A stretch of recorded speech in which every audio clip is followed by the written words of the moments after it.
Hey everybody, Mo here, and today I'm bringing you guys another episode of Meta Monday. So, no patch. We don't get a patch until next Wednesday. So a week from this upcoming Wednesday is when we'll get the patch notes. So we have a whole nother week of no patch, same cards, everything like that. But there has been a shakeup in the meta lately. For those of you who have been on LoR Twitter or have seen, kind of some discourse in the Masters rankings and the Masters ladders, you'll see that there have been a couple of decks that have really popped up over the last week. One of them being Shen Bard. Bard Shen, Bard Ionia is basically just big barrier, big units, Shen barrier, stuff like that. But the more funny deck, I guess, is the way to put it, is a Powder Pandemonium deck, and I think it's right here, number 3. We'll go and spoil who number 3 is. It's already jumped up to the 3rd most played deck in Masters. And basically, this deck is just get as many plunder triggers as possible, and then play Powder Pandemonium and kill them. Yeah, and basically Powder Pandemonium is just like 4 mana, deal 6 damage at the worst. At the best, it's like 4 mana, summon 6 chump blockers, so it prevents your opponent from attacking while also dealing 6 damage. Or it's 4 mana, like, kill your opponent, because each monkey does 3 damage. So each monkey that goes unblocked does 3 damage. Also, if you hear any noise, please ignore it. That's Winston. He enjoys dropping his bone on my hardwood floor 24/7. Picking it up, running around, and then throwing it in the air so he comes down and hits the hardwood floor as loud as possible. So if you hear that, it's because Winston just woke up and that's what he is currently doing. So we can blame Winston for all the background noise. But before we get into the Meta Monday, before we get into all the stats, I want to remind you guys that 68% of the people that watch my videos aren't actually subscribed to me. So if you guys could do me a huge, huge favor, click that subscribe button. I'm the best. We got the best competitive content out here for LOR. Join the Discord, link down in the description below. People in there are always talking about competitive stuff for LOR. If you're trying to get to Masters, we have people always posting about what decks they're using to get to Diamond, what decks they're using to get to Masters. So you can go in there and talk with people that, are also going through that Diamond and Platinum climb and to figure out, like what's working for them, what's not working for them. And, it's just a really nice, it's a really nice environment, you know what I mean? So go ahead and join the Discord down below. Hit the subscribe button if you don't want to miss any competitive content. We have Meta Mondays, we have Sweaty Thursdays, we have deck guides, we have all that type of stuff. I already have all 5 videos for this week planned out. This is going to be almost a month straight of having Monday through Friday videos. We're on that grind. Constant videos for you guys. Not missing a day. Nope. Not me, not today. So, yeah. So that's going to be it. Let's get into the Meta Monday. So, start things off. Kai'Sa.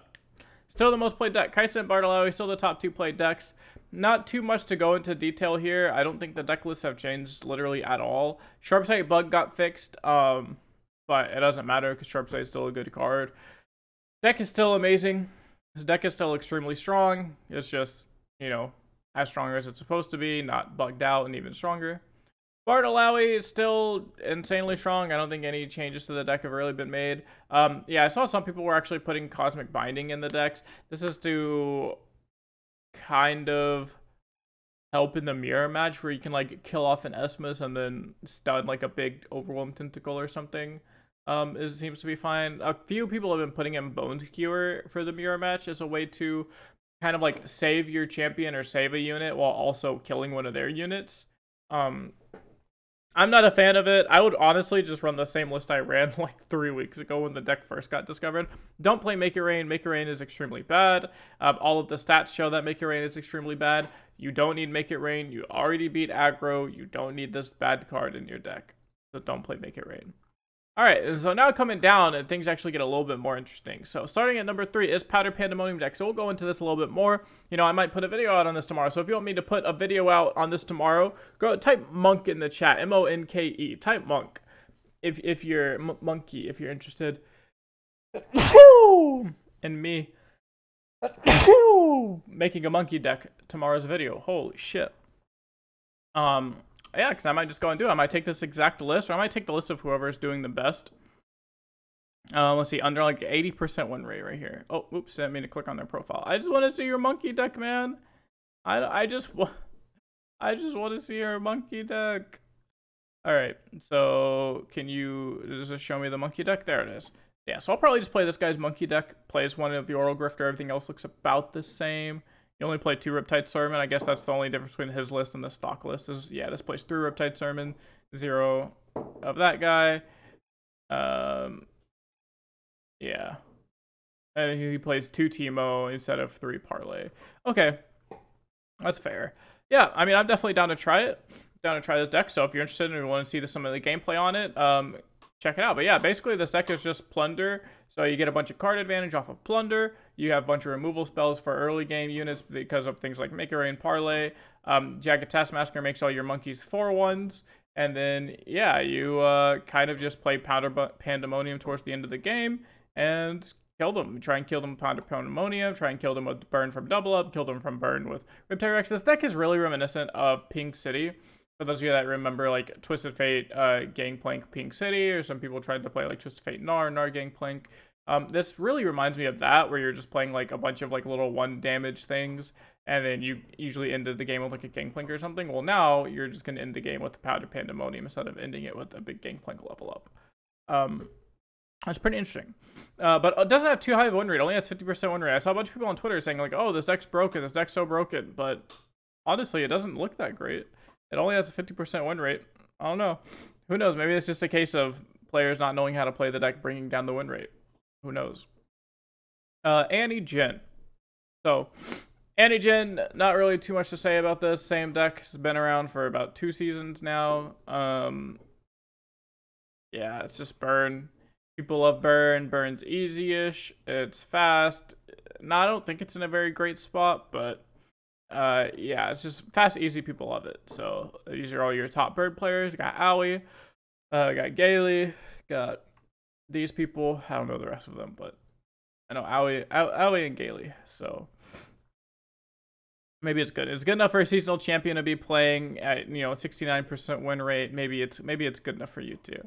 Number 5, we have Thralls. No surprises here. Thrall is still extremely good. Blighter Ravine still extremely broken.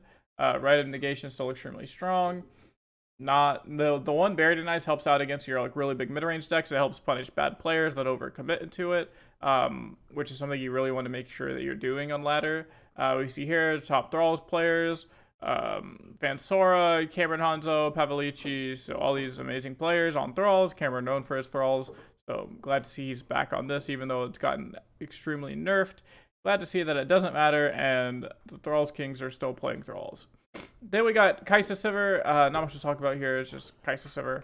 It's better into control, but worse into just about everything else. It's better into control because you have another spell shield, like big spell shield threatens Sivir. So your opponent has to spend like 2 or 3 cards to kill your spell shield Kaisa. Well, then they have to spend 2 or 3 cards to kill your Sivir, and then they have to do it again for Abomination, and they just run out of cards too quickly, and they can't really do much about it. Number 7, Aziralia actually has a less than 50% win rate, so win rate's definitely gone down a lot. I think as people are playing more than just like what is it called? Like Mono Kaisa, Aziralia has gotten a lot worse. Aziralia is really good into Mono Kaisa, and then just not that good into basically everything else in the meta.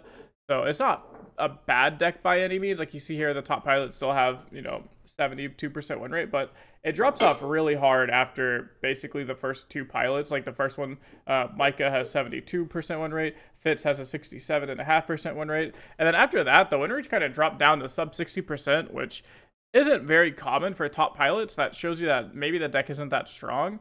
Because if you look here, like the top pilots are all like, oh, their slowest is like 64%. And you look at Thralls, and it's like, oh, this lowest is literally like in the 70s still. So the top pilots of these decks are still piloting like, insane like 70+% win rate. Like, oh, 75+% win rate, right? So it's like when your best pilots on the deck are getting sub 60% win rate, like 56% win rate, that means that the deck's probably not that strong, and even your best players are getting like a mediocre win rate. Like the fact that what if like your 5th best player on the deck has the same win rate as like some of the actual decks with full on like stats is really sad and really not good. So turns out Aziralia was kind of just a fluke from the start of the season and ended up not really holding through. And the last deck we'll talk about here is Shen Bard. Again, Shinbard, kind of a newer deck that popped up. I believe there's some sort of bug going on that like Key Guardian triggers twice or something. I didn't quite understand what was happening, but apparently there was some bug in this deck with some card. And yeah, basically that's one of the reasons why the card is so, or why the deck is so strong. I don't know. I try to not, abuse bugs, so I don't really try to keep up with them unless it's like a deck that I care about playing. So if it's not a deck I care about playing, I usually don't care because I'm like, oh, it's never going to happen to me. So if there's like the sharp sight bug I learned about, so that way whenever I played Mono Kaisa, I made sure to not do it. So for this bug, if I ever played Shen Bard, I would figure out what the bug was, just so that way I, don't do it, or at least try my hardest to not have it happen. Sometimes you can't really help it, like sometimes you need to sharp sight your Kaisa to make it live or something, and it just so happens to level her up or something like that is understandable, but abusing bugs is pretty lame, so I figured if I don't really talk about it, people don't know how to do it, and then that way if you do end up doing it, it's on accident anyways. So yeah, so this deck's very much just like, oh, me play Bard, me make my units really big. Sometimes it hits elusive units and they get really big. Sometimes it just hits big units that get barrier, and it's pretty crazy. And then my barrier units can't get blocked because they have barrier and they're really largely statted. I play things like, so I've seen some people play One of Syncopation. Yeah, Spirit's Refuge, Deny, Noblify, Hokos, Ghost even, so you get like, oh, I have a 50-50 Shen, but they have chump blockers for days. Okay, Ghost my Shen, kill you. Stuff like that is really nice. So yeah, that's going to round out the top 8 most played decks in Masters, so we'll quickly look at the top 3 highest win rates. Let's see what they are. Come here, show me the win rates. Thank you. All right, top 3 highest win rates. Wow, Zoe via Felios. If only somebody told you last week to play that in the gauntlet. Who would have known that Zoe Felios was still a really good deck? If only somebody watched Mo's Sweaty Thursday and Mo said to play Zoe Felios Vi in your gauntlet deck list lineup. Who would have thought? Oh wait, I thought, and I said it in my Sweaty Thursday video. So you guys should all subscribe and watch my Sweaty Thursday videos, so that way you can see whenever I tell you to play really good decks. Oh, wow! Bard Ari, the second highest win rate deck. Wow! If only somebody would have told you to, if only somebody would have told you to play Bard Ari on ladder last week in their Sweaty Thursday video. That would have been super helpful. If only the third ladder deck recommended was Bard Ari. I'm sure you guys could have gained a lot of LP with that. Yeah, maybe you guys should subscribe to Mo and watch his Sweaty Thursday so he can tell you to play things like Ari Bard and to play things like Zophia Felios. Wow, if only you guys had a place to get all of that knowledge ahead of time. For free. Yeah. Point being, go subscribe to me, watch all my videos, you idiots. I literally give you guys free LP every week. Before these stats come up, I tell you guys what to play. And you guys don't listen. You guys don't listen. Shake my head. And number 3 is Thralls. Again, not surprising. Thralls is so nuts, man. Like this deck is so, like, Blighted Ravine is just such a broken card. It single-handedly carries this deck. If they ever want to make Thralls not a deck, they're literally just nerf Blighted Ravine. That's all it takes. Just make Blighted Ravine like 5 mana cards unplayable, deck sucks. There you go. But yeah, that's going to be it for this video. I hope you guys enjoyed it. Make sure to like, comment, subscribe. I'm being for real, though. I kind of memed a little bit. But, like, honestly, I told you guys to play both of these decks last week. And then now look at them. They're literally the highest win rate and second highest win rate deck on ladder. So, like I don't know what more else I can do for you guys other than give you this knowledge ahead of time. I'm trying my hardest. You just have to intake. They said you can lead a horse to water, but you can't get them drunk. That's you guys right now. I'm trying to overdose you guys with water, but you're not intaking it. That's your fault. But yeah, that's going to be it for this video. Hope you guys enjoyed it. I'll see you in the next one.